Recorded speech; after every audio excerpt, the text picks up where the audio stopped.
A chronological Bible in 365 episodes. This is episode 75, continuing in Deuteronomy 13. If there arises among you a prophet or a dreamer of dreams, and he gives you a sign or a wonder, and the sign or wonder comes to pass, of which he spoke to you, saying, Let us go after other gods, which you have not known, and let us serve them. You shall not listen to the words of that prophet or that dreamer of dreams.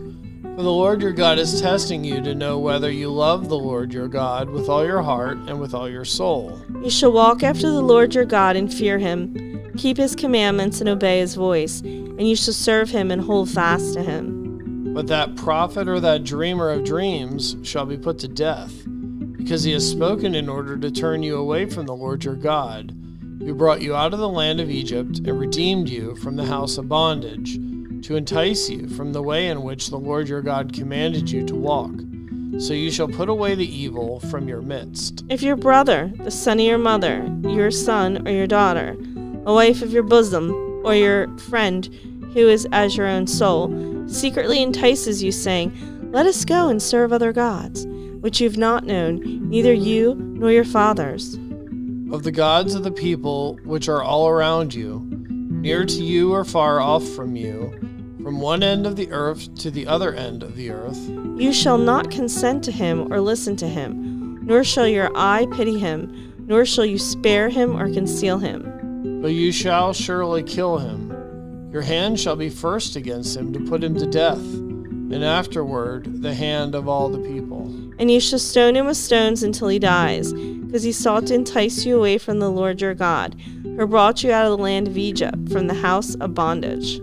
So all Israel shall hear and fear, and not again do such wickedness as this among you. If you hear someone in one of your cities which the Lord your God gives you to dwell in, saying, Corrupt men have gone out from among you and enticed the inhabitants of their city, saying, Let us go and serve other gods which you have not known. Then you shall inquire, search out, and ask diligently. And if it is indeed true and certain that such an abomination was committed among you, you shall surely strike the inhabitants of that city with the edge of the sword, utterly destroying it, all that is in it, and its livestock, with the edge of the sword. And you shall gather all its plunder into the midst of the street, completely burn it with fire, the city and all its plunder, for the Lord your God. It shall be a heap forever, it shall not be built again.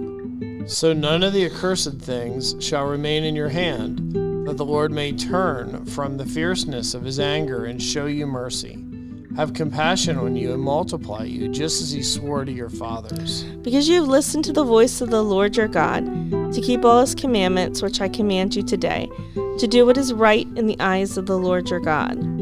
You are the children of the Lord your God.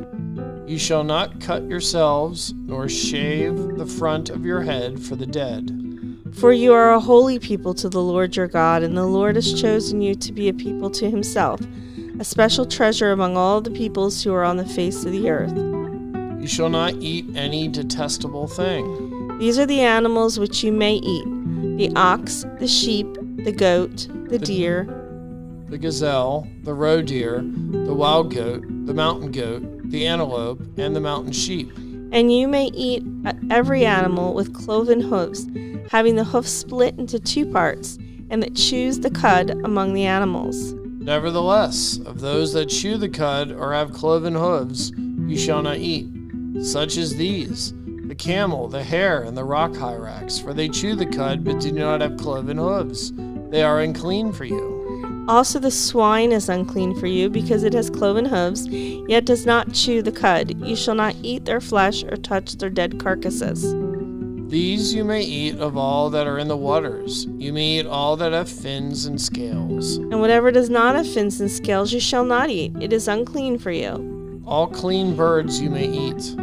But these you shall not eat: the eagle, the vulture, the buzzard, the red kite, the falcon, and the kite after their kinds, every raven after its kind, the ostrich, the short-eared owl, the seagull, and the hawk after their kinds, the little owl, the screech owl, the white owl, the jackdaw, the carrion vulture, the fisher owl, the stork, the heron after its kind, and the hoopoe, and the bat. Also, every creeping thing that flies is unclean for you. They shall not be eaten. You may eat all clean birds. You shall not eat anything that dies of itself. You may give it to the alien who is within your gates, that he may eat it, or you may sell it to a foreigner, for you are a holy people to the Lord your God. You shall not boil a young goat in its mother's milk. You should truly tithe all the increase of your grain that the field produces year by year. And you shall eat before the Lord your God, in the place where he chooses to make his name abide, the tithe of your grain and your new wine and your oil, of the firstborn of your herds and your flock, that you may learn to fear the Lord your God always. But if the journey is too long for you, so that you are not able to carry the tithe, or if it is a place where the Lord your God chooses to put his name is too far from you, when the Lord your God has blessed you, then you shall exchange it for money. Take the money in your hand and go to the place which the Lord your God chooses. And you shall spend that money for whatever your heart desires, for oxen or sheep, for wine or similar drink, for whatever your heart desires. You shall eat there before the Lord your God, and you shall rejoice, you and your household. You shall not forsake the Levite who is within your gates, for he has no part nor inheritance with you. At the end of every 3rd year you shall bring out the tithe of your produce of that year and store it up within your gates. And the Levite, because he has no portion nor inheritance with you, and the stranger and the fatherless and the widow who are within your gates, may come and eat and be satisfied, that the Lord your God may bless you in all the work of your hand which you do. At the end of every 7 years you shall grant a release of debts. And this is the form of the release. Every creditor who has lent anything to his neighbor shall release it. He shall not require it of his neighbor or his brother, because it is called the Lord's release. Of a foreigner you may require it, but you shall give up your claim to what is owed by your brother. Except when there may be no poor among you. For the Lord will greatly bless you in the land which the Lord your God is giving you to possess as an inheritance. Only if you carefully obey the voice of the Lord your God, to observe with care all these commandments which I command you today. For the Lord your God will bless you, just as he promised you. You shall lend to many nations, but you shall not borrow. You shall reign over many nations, but they shall not reign over you. If there is among you a poor man of your brethren, within any of the gates in your land which the Lord your God is giving you, you shall not harden your heart, nor shut your hand from the poor brother. But you shall open your hand wide to him, and willingly lend him sufficient for his need, whatever he needs. Beware lest there be wicked thought in your heart, saying, the 7th year, the year of release, is at hand, and your eye be evil, and your poor brother, and you give him nothing, and he cries out to the Lord against you, and it becomes sin among you. You shall surely give to him, and your heart shall not be grieved when you give to him, because for this thing the Lord your God will bless you in all your works and in all to which you put your hand. For the poor will never cease from the land.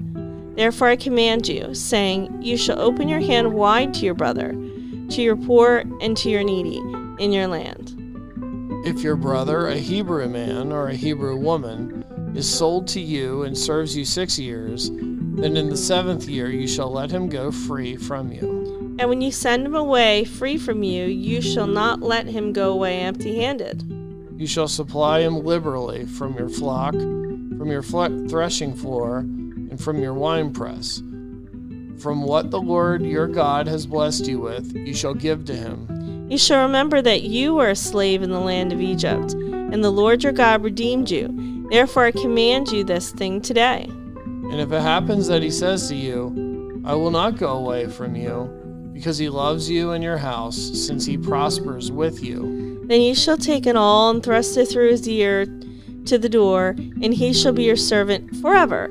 Also to your female servant you shall do likewise. It shall not seem hard to you when you send him away free from you, for he has been worth a double hired servant in serving you 6 years. Then the Lord your God will bless you in all that you do. All the firstborn males that come from your herd and your flock you shall sanctify to the Lord your God. You shall do no work with the firstborn of your herd, nor shear the firstborn of your flock. You and your household shall eat it before the Lord your God year by year in the place which the Lord chooses. But if there is a defect in it, if it is lame or blind or has any serious defect, you shall not sacrifice it to the Lord your God. You may eat it within your gates. The unclean and the clean person alike may eat it, as if it were a gazelle or a deer. Only you shall not eat its blood, you shall pour it on the ground like water. Observe the month of Abib, and keep the Passover to the Lord your God. For the month of Abib, the Lord your God brought you out of Egypt by night. Therefore you shall sacrifice the Passover to the Lord your God, from the flock and the herd, in the place where the Lord chooses to put his name. You shall eat no leavened bread with it. 7 days you shall eat unleavened bread with it, that is, the bread of affliction. For you came out of the land of Egypt in haste, that you may remember the day in which you came out of the land of Egypt all the days of your life. And no leaven shall be seen among you in all your territory for 7 days. And nor shall any of the meat which you sacrifice the first day at twilight remain overnight until the morning. You may not sacrifice the Passover within any of your gates which the Lord your God gives you. But at the place where the Lord your God chooses to make his name abide, there you shall sacrifice the Passover at twilight, at the going down of the sun, at the time you came out of Egypt. And you shall roast and eat it in the place which the Lord your God chooses. And in the morning you shall turn and go to your tents. 6 days you shall eat unleavened bread, and on the 7th day there shall be a sacred assembly to the Lord your God. You shall do no work on it. You shall count 7 weeks for yourself. Begin to count the 7 weeks from the time you begin to put the sickle to the grain. Then you shall keep the feast of weeks to the Lord your God with the tribute of a freewill offering from your hand, which you shall give as the Lord your God blesses you. You shall rejoice before the Lord your God, you and your son and your daughter, your male servant and your female servant, the Levite who is within your gates, the stranger and the fatherless, and the widow who are among you, at the place where the Lord your God chooses to make his name abide. And you shall remember that you were a slave in Egypt, and you shall be careful to observe these statutes. You shall observe the Feast of Tabernacles 7 days, when you have gathered from your threshing floor and from your winepress. And you shall rejoice in your feast, and you and your son and your daughter, your male servant and your female servant, and the Levite, the stranger and the fatherless, and the widow who are within your gates. 7 days you shall keep a sacred feast to the Lord your God in the place which the Lord chooses, because the Lord your God will bless you in all your produce and in all the work of your hands, so that you surely rejoice. 3 times a year all your males shall appear before the Lord your God in the place which he chooses, at the feast of unleavened bread, at the feast of weeks, and at the feast of tabernacles, and they shall not appear before the Lord empty-handed. Every man shall give as he is able, according to the blessing of the Lord your God, which he has given you. You're listening to One Gospel with Heath and Holly. Be sure to like our videos and subscribe.